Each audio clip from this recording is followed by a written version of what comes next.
నేను రేషన్ బియ్యం తెచ్చుకోవడానికి డబ్బులు లేవని అప్పు చేసి రేషన్ బియ్యం తెచ్చుకున్నానండి. ఆ అప్పులోళ్ళు వచ్చి డబ్బులు అడుగుతుంటే వాళ్ళకి కడతానికి డబ్బులు లేవండి. అందుకనే పురుగుల మందు తెచ్చుకొని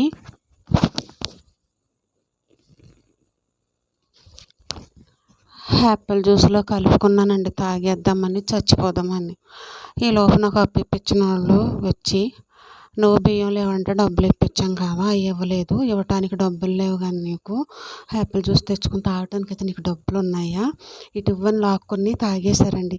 చివరికి ఆ అప్పు కడటానికి డబ్బులు లేక చచ్చిపోదాం అనుకున్నానండి. అయితే సావు కూడా నా చేతుల్లో లేదండి. మరి ఇంకా ఈ తాగిన వాళ్ళ పరిస్థితి ఎలా ఉంటుందండి యాపిల్ జ్యూస్. అందుకే ఏమోనండి, నా దేవుడే కాపాడాలండి. సావు కూడా నా చేతుల్లో లేదు. ప్లీజ్ అండి, లైక్ చేయండి, ప్లీజ్ అండి, షేర్ చేయండి, సబ్స్క్రైబ్ చేయండి, ఫాలో చేయండి ఫ్రెండ్స్, ఎంకరేజ్ చేయండి ఫ్రెండ్స్.